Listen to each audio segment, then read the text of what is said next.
Hello, my dears. So, the Oscars happened, but things were a little bit different this time around. There weren't as many political statements. There was some mention of Palestine because no other land won an Oscar for the best documentary. Adrian Brody also made an anti-war statement in his lengthy speech. Adrian Brody's speech was so long, he broke the world record for having the longest ever Oscar acceptance speech. The music even started playing to hint for him to get off stage, and he just told them to turn it off so he could finish. Then he went on to talk about how we need to fight racism, anti-Semitism, and all the other isms before the music started again, and this time he accepted the hint and got off stage. The comments under the video for his speech were actually kind of funny. Someone commented, "He'll be nominated for that speech next year because it was a feature-length film." Another comment read, "Legend has it, he's still talking." And this comment read, "His speech was accurate to the movie. It was so damn long. Man, where is Ricky Gervais when you need him the most?" So, if you do win an award tonight, don't use it as a platform to make a political speech, right? You're in no position to lecture the public about anything. You know nothing about the real world. Most of you spent less time in school than Greta Thunberg. So, if you win, right, come up, accept your little award, thank your agent and your God, and off, okay? But overall, there was very little mention of politics this year, despite the fact that, they must have been itching to say something since Trump is back in office, and he hasn't hesitated to make a lot of changes that you can be sure don't align with the politics of the Hollywood elite. But it seems the Oscars wanted to take a different direction this year. They decided politics should stay out of the ceremony, with the Academy CEO Bill Kramer saying this when he was interviewed by ABC. Kramer also insists the Oscars shouldn't get political. Is that something that throughout the night you want to steer clear of? Absolutely. We do talk to them about keeping things focused on the work, but this is really a moment for the artist to have for themselves. They also had Conan host the event, who was a lot less political than his late night show host counterparts, and so naturally there was a lot less mention of politics in his monologue compared to last year's host Jimmy Kimmel. I just got a review, and has there ever been a worse host than Jimmy Kimmel at the Oscars? His opening was that of a less than average person trying too hard to be something which he is not and never can be.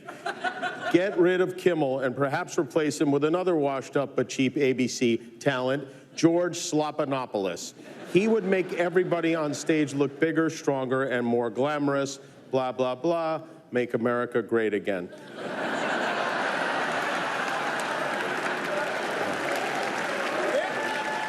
Okay, now, see if you can guess which former president just posted that on Truth. Anyone? No? Well, thank you, President Trump. Thank you for watching. I'm surprised you're still, isn't it past your jail time? Conan was also another very intentional move by the CEO to keep the show away from politics. He's a lovely person, number one. He's a humanist. He's apolitical. He invites everybody in to enjoy. And surprisingly, most of the celebrity attendees respected this, which was pointed out as well as criticised by mainstream media. The Guardian wrote an article titled, "The Loser is Politics. Why was this year so reluctant?" Within the article, they go on to say, considering that the second Trump administration is embarking upon the most destructive and illegal government purge seen in modern US history, while also shifting alliances towards strongman figures overseas, it felt conspicuous that it was barely commented upon beyond host Conan O'Brien's joke that Anora was well received because it featured a character actually standing up to the Russians. Based on what the CEO said, it seems he wants the Oscars to be less divisive and to appeal to a wider audience. Viewership has been decreasing each year, with reports that this year's views had dropped a further 7% from last year. Personally, I welcome the move away from politics. I understand that it's impossible for us to get away from politics altogether, but it shouldn't overtly infiltrate every facet of our lives. Most people aren't interested in politics, and they watch these shows as a form of escapism. It's pretty hard to escape if the thing you're trying to avoid and escape from decides to insert itself into your escapism. That being said, I'm not convinced the Oscars have done enough to get people to come back and tune in, simply because even though they didn't mention Trump and they try to stay clear of politics, There are still a lot of issues people have with the Oscars. The virtue signaling is something people have grown tired of, but the biggest issue, I would say, is the fact that it's getting increasingly hard to take the Oscars seriously, especially when you consider some of the projects that won this year. Probably the most controversial nomination and win was the Emilia Perez movie. So if you've not seen or heard of this movie, I had to watch it myself to understand why it received so many nominations, and I ended up being more confused after I watched it. So it's a musical about a Mexican lawyer who is offered an unusual job to help a notorious cartel boss retire and transition into a woman. Now, personally, I don't mind a cheeky musical, but the songs and some of the singing in this one was so bad it was comical. There's a clip circulating online to give you an idea of the quality of the songs that are in this movie. I want to know it all. What is the protocol? The techniques and the risks. How many operations? How much time do you need? Mammoplasty, Yes. vaginoplasty, Yes.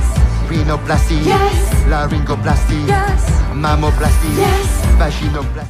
Now that clip might have you thinking this film is a parody, but it unfortunately is not. The film is a mess and often makes zero sense. You're supposed to root for Emilia Perez, who in my opinion is the villain of this entire story. The overall message of this film, which is spoon-fed to you, is also terrible. Changing the body changes society. Changing society changes the soul. Changing the soul changes society. Changing society changes it all. What? Bro, what are you talking about, man?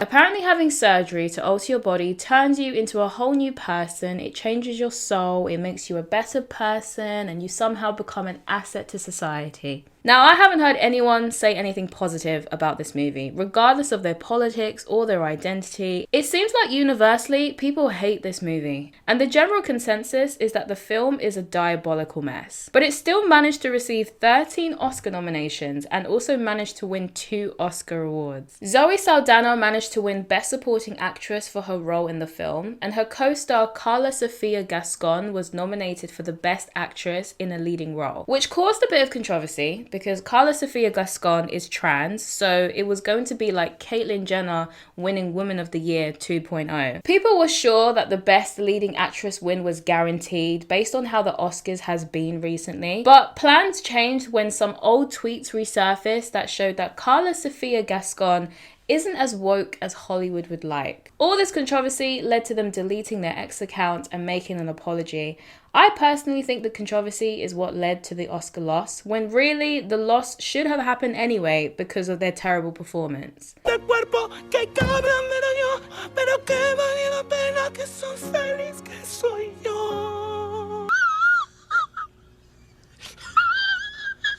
But Zoe Saldana still won her Oscar for Best Supporting Actress. I was surprised to learn that this is Saldana's first Oscar, and the reason why I find it surprising is because this is what she's winning the Oscar for.